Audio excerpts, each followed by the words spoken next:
Pour yourself into a glass of luxury as we welcome the creme de la creme of the interior design world. I am your host Rhea Parekh, and today I am delighted to have one of the most talented interior designers joining our Carysil Wine Talk Show, Tanisha Bansal. At the age of 16, she has risen through the ranks and become one of the country's top luxury interior designers. Her design is a masterclass of elegance and sophistication. Welcome, Tanisha. Thank you. Thank you so much for having us and being a part of this series. And like I was telling you earlier, this is our debut episode. Yeah. And we are so excited to kickstart this wine talk show with you. And it's really special to us. And in the spirit of that, today I have picked the wine which is Cabernet Sauvignon from 2022. Okay. So it is a really young wine. And I thought that it represents you because you started like your career early into the interior design world. And the reason I selected it to be a red wine is because I think it gives a lot of feminine energy. Oh, definitely. And I see that in your studio. Thank you. So do you want to talk a little bit about your studio? Basically, we shifted here around 4 years back. Okay.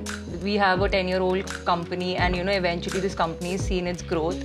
Earlier we were doing really low budget projects, and eventually God's been kind, and with the hard work we shifted to all our big budget high-end clientele projects. And doing some marvelous work in this studio. We have a very young team, a lot of engineers who are also from double my age probably.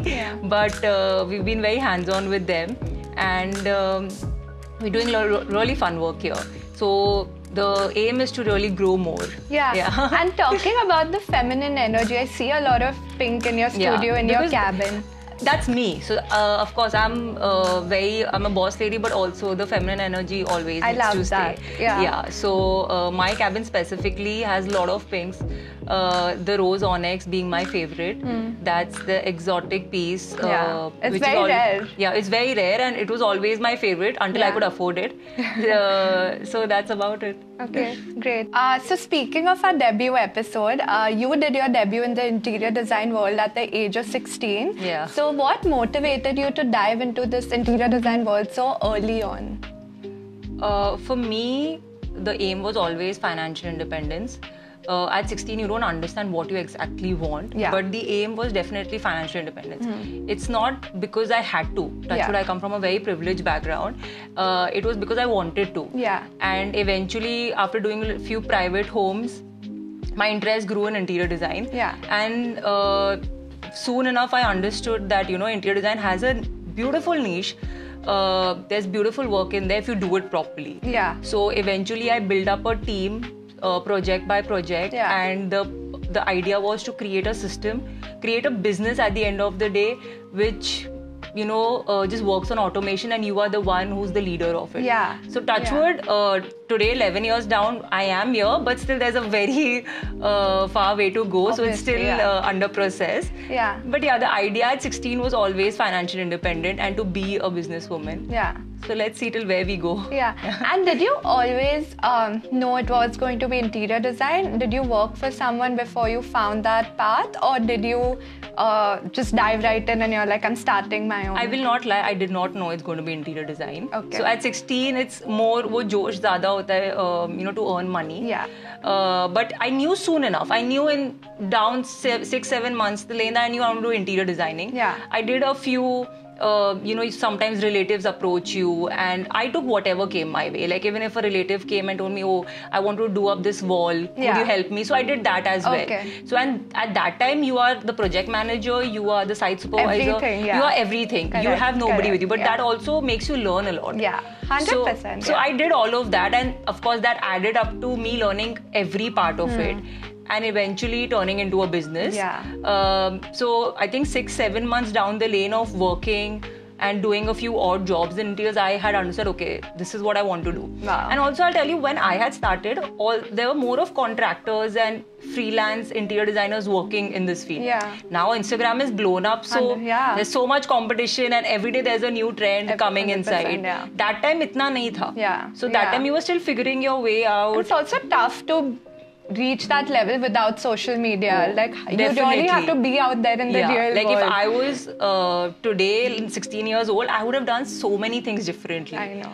So there's a lot of more scope right now. Yeah. So yeah. No, but very inspiring, and I mean, like, your work speaks for itself. Like, you've reached such a long way. So congratulations, and we have to do cheers for this. Definitely. I'm going to be drunk till this interview. Yeah, it's 1 p.m. Are we allowed to drink red wine? And specifically with white. Yeah, we're wearing white. Very adventurous.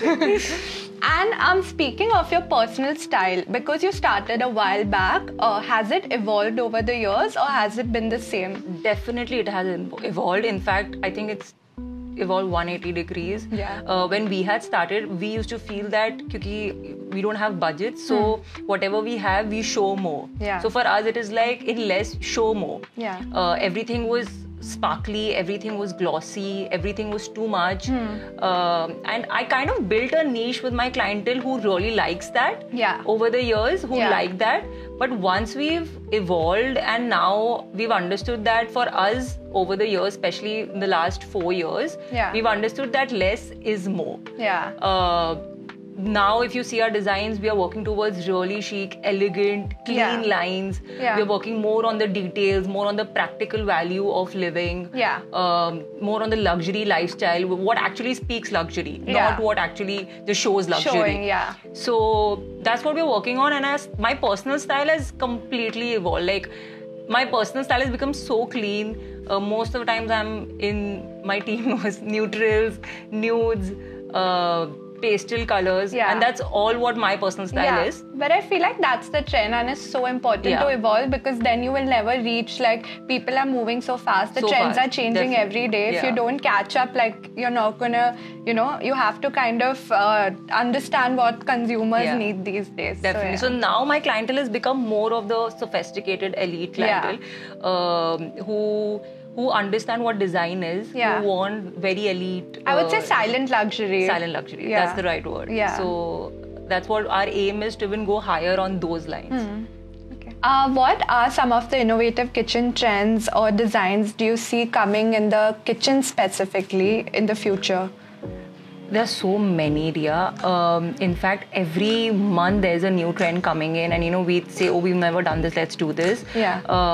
My recent few favorites are, of course, stainless steel kitchens have been my favorite still since I know. Most of the clients before would be very difficult to convince them that, okay, they are stainless, they are beautiful. Now we are just shifting to stainless steel kitchens, and they do a fabulous job. Secondly, with the kitchen trends, intelligent kitchens is one thing. What first people used to make the kitchens because it's a need.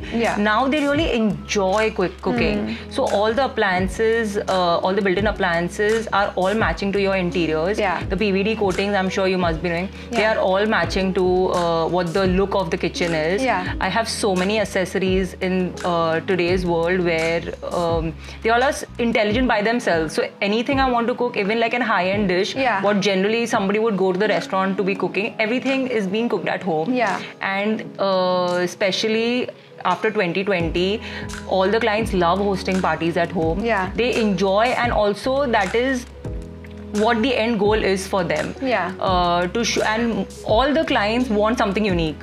So every month everyone's using some or the other appliance, and it's trending.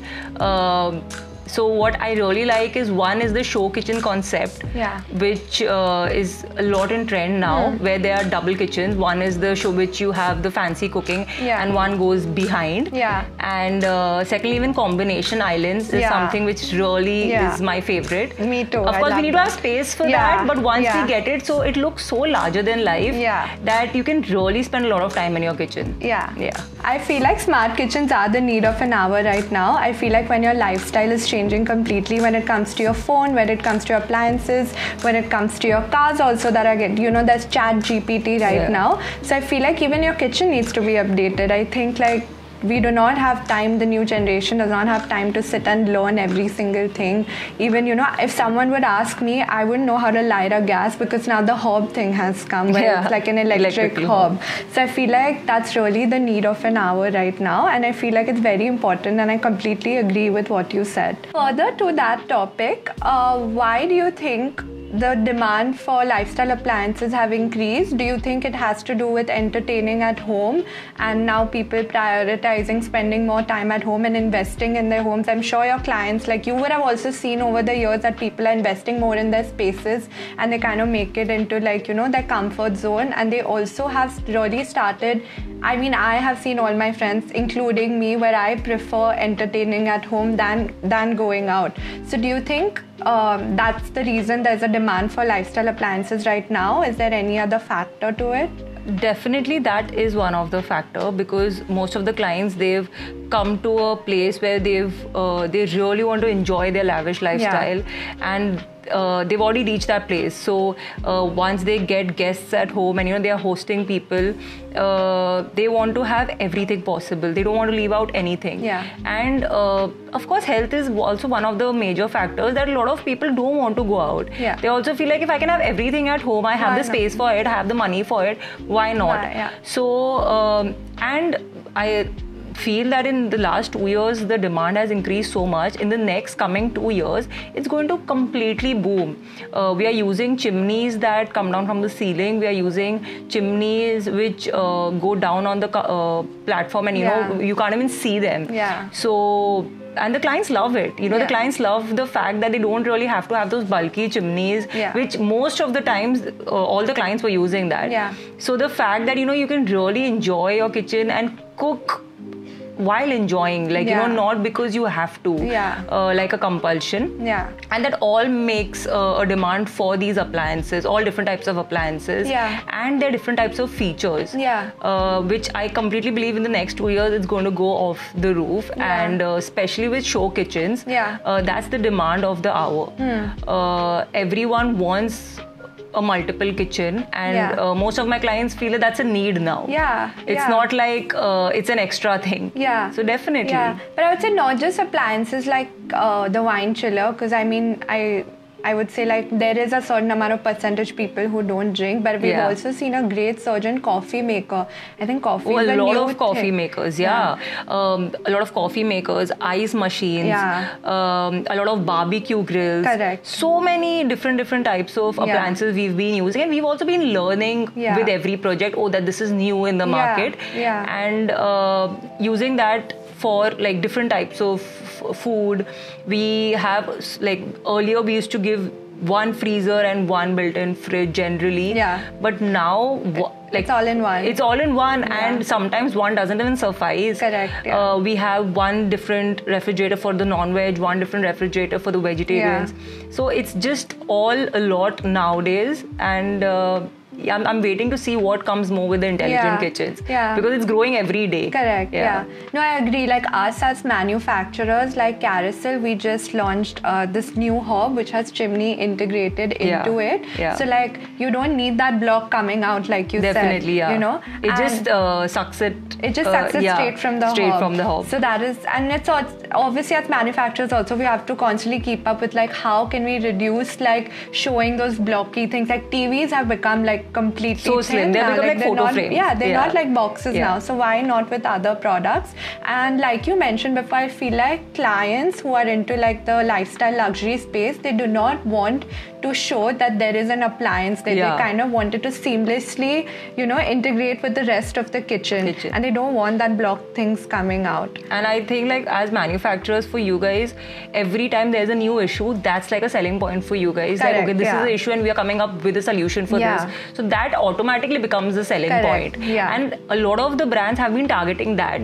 And I think they're geniuses. Like the way they come and tell us that, okay, this was your problem, this is our solution. I think that's a genius thing for us also to pitch to the clients. And I wanted to ask you, like, how do you think like a Carysil wine chiller would kind of be a part of your project? Do you see it being in a kitchen, or do you see it somewhere else? Because I'm sure you get these clients who have like these luxury spaces and they have probably probably a lounge. They have probably like a entertainment area. So have you ever worked around these lifestyle appliances while you're designing a space? I'll tell you, Rhea, wine chillers have been one of the most requested appliance what we as designers get. Yeah. Because there are so many wine lovers, at least the clientele I have, and of all generation, yeah. okay? It's not of a particular generation. So, and wine chillers, even I had to learn about it. I had to read about it to actually understand. आप ये मेरे को same question 3-4 साल पहले पूछते थे, I wouldn't probably know about this. Eventually, once we started installing wine chillers, we understood how important they are. If I get into the technicals, every wine needs to be put at a specific temperature. Correct. Every wine needs to make sure that the cork of it doesn't dry up. Correct. And you know, it needs to, a lot of wine chillers, even the Carysil one, they have a lot of adjustable shelves where depending on my wine and the size of the wine, I can adjust them. And that's the game changer for all my clients because I have so many wine lover clients.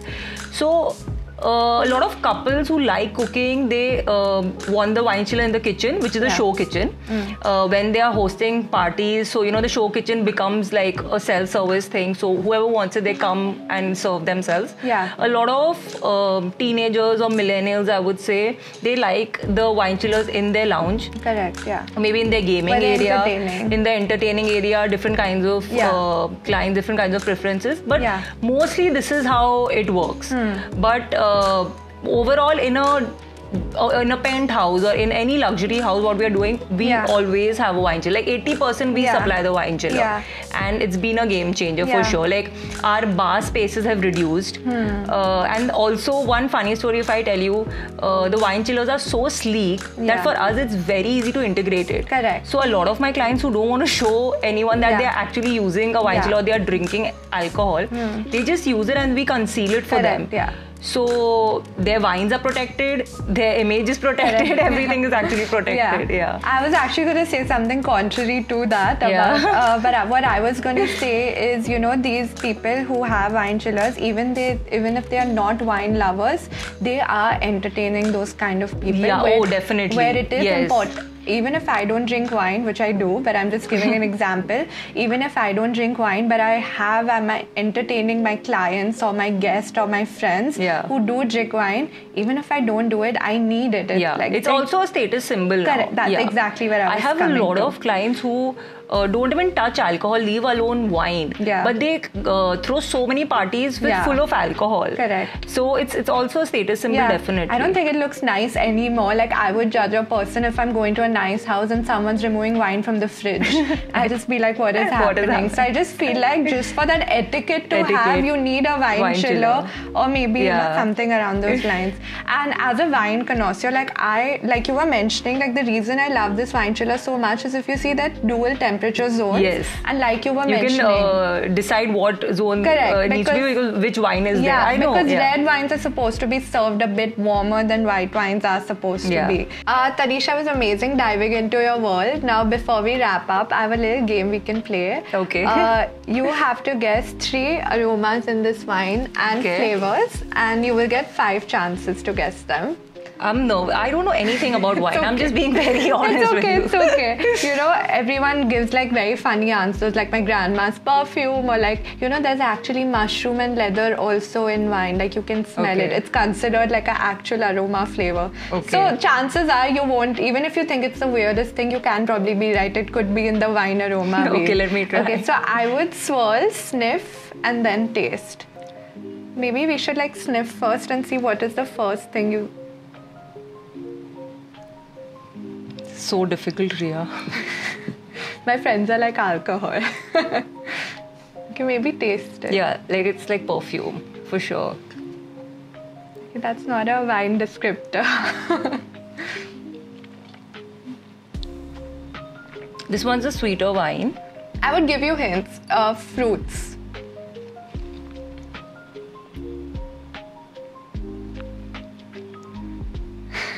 This one's a sweeter wine, so maybe guava? No. Lychee? No. These are all right descriptors. Yeah. Oh, okay. Okay, let me give you one more hint. Okay. Red or black fruit? What are the red ones? Cherry? Yeah. Oh, it's cherry? You can't? No. Very less. Your dad's thing is coming in my mind again. Like grape. Grape. Okay. I would say, okay, you finish your 5 chances, then I'll tell you. So I said cherry. Cherry you is can right. get out of fruits also if you want, or you can say fruits also. Okay, so what is something sweet that you feel like it tastes similar to? There are a lot of ingredients? Yeah. Okay, that way. More of fruits? And other things also. You can say anything. If it's sweet, what do you think? Like, what sweetness does it taste like? Very difficult. Like honey? Yeah. Honey, right? It's in white wine, but yeah. Okay. But you're getting close. Honey, so honey and guava and lychee, I know that it is present in wine, that's what I'm saying, but I'm sure it's not in red wine. No, it's in white wine. Okay, you give up? Yeah. I would say blackberry. Blackberry, that's my favorite fruit. Yeah, I would say plum. I would say plum. Vanilla. Yeah. And chocolate. I was going to say vanilla. I thought that it's going to be... And chocolate. Oh, chocolate as well. Yeah. Do you taste it now? No, like, it was the same taste, but I was very confused. I'm like, what is this there? Okay, not bad. I mean, yeah, the fruits are similar. You were in the fruit zone, but like, these are mostly like white wine descriptors because they're light versus like red and black fruits are more like fleshy. This is a new thing that I've learned today. Yeah. Thank you so much, Tanisha, for being a part of this. Thank you for having me. It was so much fun and I learned so many things about wine today. Yeah, and I learned a lot about interior design. No, but it was an absolute blast. I had so much fun talking about wine, design and everything else in between. And I wish you all the very best in your future endeavors and I hope you get lots of success. Thank you. Of course. I think we should cheers. Definitely. And we should do more of these. Yes, it was really 100%. fun.